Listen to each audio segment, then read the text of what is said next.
Hello students, आज हम पढ़ने वाले हैं केमिकल रिएक्शन एंड इक्वेशन का सेकंड पार्ट। तो लास्ट क्लास में मैंने आपको पढ़ाया था डीकंपोजिशन रिएक्शन तक। क्या होता है डीकंपोजिशन रिएक्शन?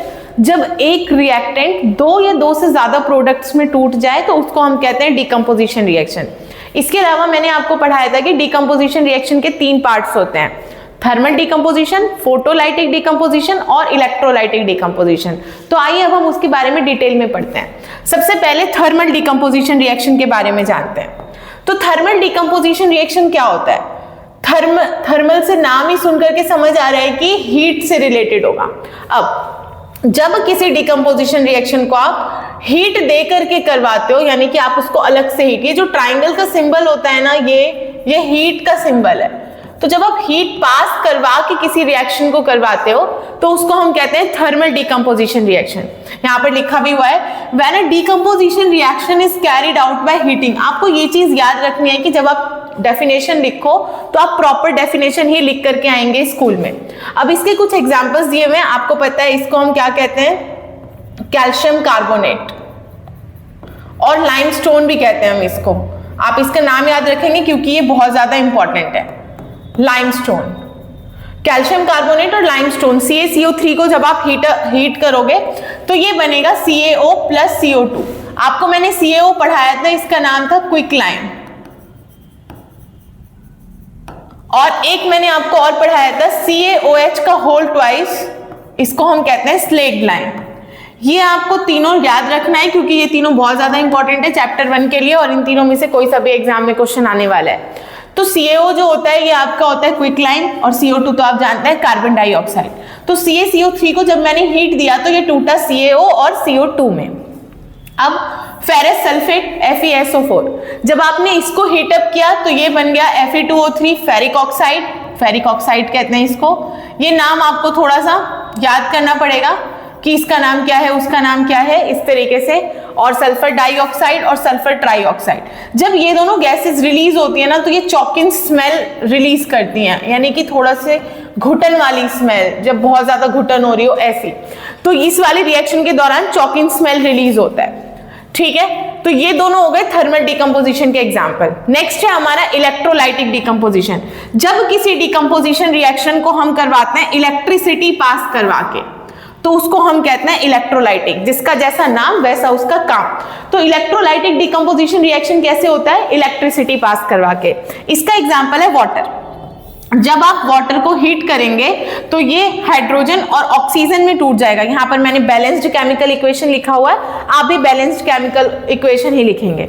इसके अलावा एक चीज कि जब इलेक्ट्रोलाइटिक डीकंपोजिशन रिएक्शन होता है तो पानी में ना ग्रेफाइट रॉड को डाला जाता है ताकि इलेक्ट्रिसिटी कंडक्ट करवाई जा सके इलेक्ट्रोलाइसिस ऑफ वाटर के लिए। ठीक है, ये तो आपको पता है ना कि हाइड्रोजन और ऑक्सीजन का रेशियो 1:8 रहता है। हाइड्रोजन जो होता है वो 1 मॉलिक्यूल और ऑक्सीजन का 8 मॉलिक्यूल। इसके बारे में हम 9th क्लास में ऑलरेडी पढ़ चुके हैं। तो आइए अब हम नेक्स्ट यानी कि फोटोलाइटिक डीकंपोजिशन रिएक्शन जो है उसके बारे में जानते हैं। नेक्स्ट है हमारा photolytic decomposition reaction. Photolytic decomposition reaction आपने ये फोटोसिंथेसिस में भी पढ़ा है। फोटो का मतलब ही होता है सनलाइट।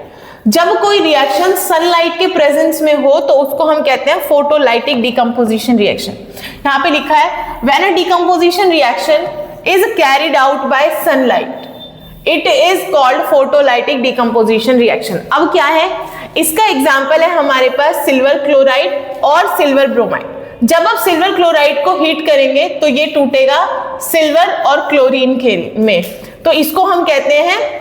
और एक और चीज जो इंपॉर्टेंट है कि ये दोनों रिएक्शन जो होती है ये ब्लैक और व्हाइट फोटोग्राफी में यूज की जाती है। पुराने जमाने में ब्लैक एंड व्हाइट स्क्रीन आती थी ना, तो उसके अंदर इनका ही इस्तेमाल किया जाता था। ठीक है, यहां पर एक क्वेश्चन भी आता है पेपर में। क्वेश्चन ये आता है कि सिल्वर क्लोराइड को हम डार्क कलर्ड बॉटल्स में क्यों स्टोर करके रखते हैं? तो आपको ये बात पता होनी चाहिए कि सिल्वर क्लोराइड को हम डार्क कलर्ड बॉटल में इसलिए स्टोर करते हैं ताकि ये सनलाइट से रिएक्ट करके मतलब इसका कलर ना चेंज हो जाए। ठीक है, तो कलर चेंज हो जाता है इसलिए हम इसको डार्क कलर बॉटल में स्टोर करके रखते हैं। ये एक बहुत इंपॉर्टेंट क्वेश्चन है। नेक्स्ट आता है हमारा एंडोथर्मिक रिएक्शन। याद कीजिए मैंने आपको पहले कॉम्बिनेशन रिएक्शन के बाद जस्ट पढ़ाया था एक्सोथर्मिक रिएक्शन, जिसके अंदर की मैंने आपको बताया था कि जिस रिएक्शन में हीट रिलीज होता है उसको हम एक्सोथर्मिक कहते हैं, यानी बाहर जा रहा है एक्सो, और एंडो मतलब अंदर आ रहा है, हीट अब्सॉर्ब हो रही है। जब हीट अब्सॉर्ब हो, ये आप याद रखना एक्सो और एंडो से, एक्सो मतलब बाहर रिलीज होना, एंडो मतलब अंदर अब्सॉर्ब होना। एंडोथर्मिक रिएक्शन क्या होता है, जब हीट को अब्सॉर्ब किया जाता है रिएक्शन के दौरान, ऐसे रिएक्शन को हम एंडोथर्मिक रिएक्शन कहते हैं। अब्सॉर्ब का मतलब हीट सारा अंदर, जैसे मान लीजिए आपको बहुत तेज गुस्सा, सारा गुस्सा अपने अंदर पी गए, इसको हम कहते हैं एंडोथर्मिक रिएक्शन। ठीक है, एंडोथर्मिक रिएक्शन का एग्जांपल है फोटोसिंथेसिस की रिएक्शन। इसके अंदर आपको पता है कि क्लोरोफिल जो होते हैं वो क्या करते हैं, जो सनलाइट होता है उसको अब्सॉर्ब कर लेते हैं अपने अंदर, ताकि वो प्रकाश संश्लेषण की प्रक्रिया को परफॉर्म कर सकें। तो ये बिल्कुल रेस्पिरेशन की उल्टी रिएक्शन है। याद कीजिए, मैंने आपको उसमें दिखाया था कि जो ग्लूकोज था वो टूट रहा था कार्बन डाइऑक्साइड, वाटर में और एनर्जी में। यहाँ पे क्या हो रहा है, कार्बन डाइऑक्साइड, वाटर और सनलाइट, क्लोरोफिल का इस्तेमाल करके प्लांट्स ग्लूकोज बना रहे हैं। ठीक है, तो ये दोनों एक दूसरे के अपोजिट है, एक्सोथर्मिक और एंडोथर्मिक। सेम कॉम्बिनेशन और डिकम्पोजिशन भी एक दूसरे के अपोजिट है। कॉम्बिनेशन रिएक्शन में हम क्या करते हैं, ज्यादा से ज्यादा रिएक्टेंट को मिला करके एक प्रोडक्ट बनाते हैं, और डिकम्पोजिशन रिएक्शन में हम क्या करते हैं, एक सिंगल रिएक्टेंट्स को बहुत सारे प्रोडक्ट में तोड़ते हैं। तो यहां पर क्या है, उधर क्या था, एक रिएक्टेंट से बहुत सारे प्रोडक्ट बना रहे हैं, यहां पे क्या हो रहा है, उसको सिंगल तोड़ रहे हैं बहुत सारे में। ठीक है, तो आई होप आपको यहां तक चीजें क्लियर हुई होंगी। आगे चलते हैं, तो आइए हम देखते हैं डिस्प्लेसमेंट रिएक्शन। डिस्प्लेसमेंट रिएक्शन बहुत ही इंटरेस्टिंग है। अब आपने देखा होगा कि आपकी क्लास में जो बहुत ज्यादा ताकतवर बच्चे होते हैं वो कमजोर बच्चों पे जुल्म करते हैं, तो सेम उसी तरीके से डिस्प्लेसमेंट रिएक्शन क्या है, जो ज्यादा ताकतवर एलिमेंट्स होगा वो कमजोर एलिमेंट्स को क्या करेगा, उसकी जगह से हटा देगा। हट चल मेरी सीट है, निकल यहाँ से। ऐसा आपने कई बार देखा होगा कि क्लास का डॉन आ गया और सारे बच्चे, मतलब जो भी उस सीट पर उसकी सीट पे बैठा हुआ है, हटना पड़ता है सबको वहां से। अबे यार इसकी कब तक चलेगी पता नहीं। तो डिस्प्लेसमेंट रिएक्शन के अंदर भी यही होगा, जो हाई रिएक्टिव मेटल होते हैं वो लो रिएक्टिव मेटल को उसकी जगह से डिस्प्लेस कर देते हैं। देखिए इसकी रिएक्शन, केमिकल रिएक्शन जिसके अंदर की हाई रिएक्टिव मेटल जो है वो डिस्प्लेस कर देता है लो रिएक्टिव मेटल को उसके सॉल्ट सॉल्यूशन से, जैसे कि आयरन है और CuSO4 है। तो ये क्या करेगा, इसको इसके सॉल्ट सॉल्यूशन से हटा करके खुद इसकी जगह ले लेगा, ये बन जाएगा FeSO4 प्लस Cu। एक और एग्जांपल है Zn प्लस CuSO4, तो ये बन जाएगा ZnSO4 प्लस Cu, क्योंकि जिंक जो है वो ज्यादा रिएक्टिव है कॉपर से, इसलिए आपको ये नाम याद होंगे, 9th क्लास में हम ऑलरेडी पढ़ चुके हैं। Cu जो होता है ये कॉपर होता है, Zn जो होता है वो जिंक होता है, Pb जो होता है वो लेड होता है। ठीक है, और इसको हम क्या कहते हैं, CuCl2 को कॉपर क्लोराइड। तो Pb प्लस CuCl2 जो है ये क्या बना रहा है, PbCl2 प्लस Cu। इसका मतलब ये क्या बना रहा है, लेड क्लोराइड प्लस कॉपर आ गया। एक क्वेश्चन कि why does iron nail, iron nail मतलब कील होता है, तो यहाँ पे ये Fe जो है ये क्या है, आयरन नेल है। Why does iron nail become brownish in colour and the blue colour of copper sulphate gets fade. जब हम आयरन नेल को डालते हैं कॉपर सल्फेट सॉल्यूशन के अंदर तो वो ब्राउन कलर का क्यों हो जाता है, और जो कॉपर सल्फेट का कलर होता है वो फेड क्यों हो जाता है।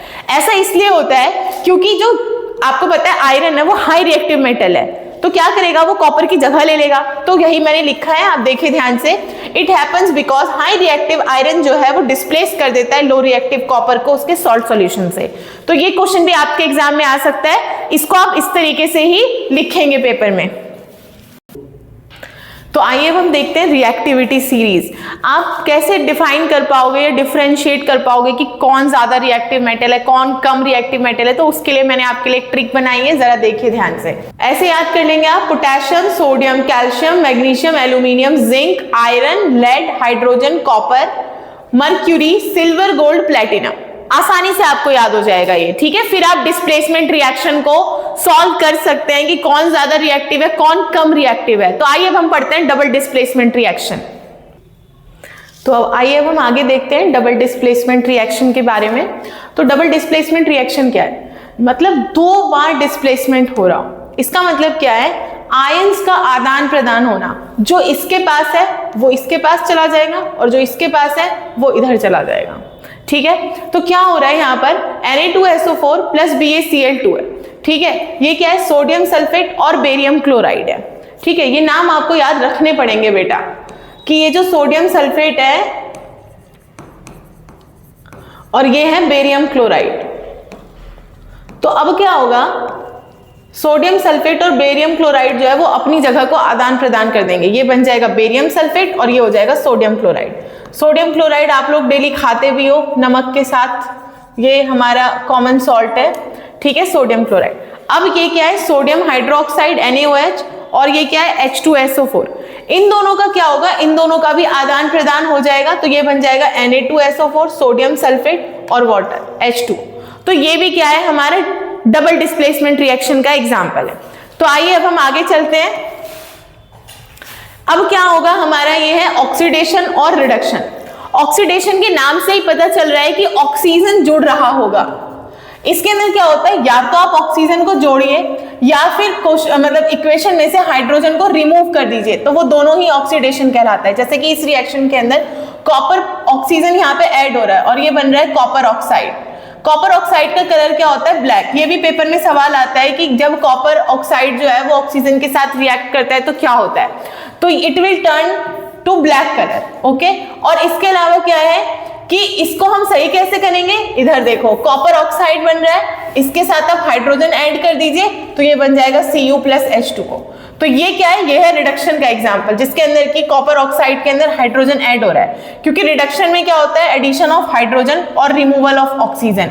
तो ये था हमारा ऑक्सीडेशन और रिडक्शन। और जब ये दोनों रिएक्शन साथ में हो रही होती है तो उसको हम कहते हैं रिडॉक्स रिएक्शन। इसके बारे में आप 11th क्लास में पढ़ेंगे ज्यादा अच्छे से।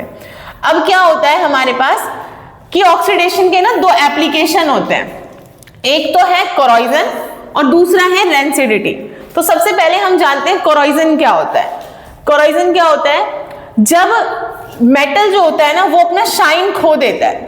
जैसे कि बहुत टाइम के बाद आप कोई चीज खरीद के लाए हो, जैसे आपने किसी मेटल का कोई भी सब्सटेंस, बर्तन या कुछ भी और आपने खरीदा और वो धीरे धीरे अपना शाइन लूज करता जाता है जब वो कांटेक्ट में आता है एयर के, वाटर के, तो क्या होता है, वो जो चीज होती है वो खराब हो जाती है। यहाँ पे लिखा भी हुआ है, continuous loss of any metal from its surface by the action of, या तो एयर की वजह से या वाटर की वजह से या कोई अदर केमिकल की वजह से हो जाए तो उसको हम कहते हैं कोरोजन, ठीक है। जैसे कि लोहे में जंग लगना, आपने देखा होगा आपका दरवाजा अगर लोहे का हो तो नीचे से वो पूरा जंग लग जाता है, उसके अंदर डार्क रेडिश ब्राउन कलर का हो जाता है वो।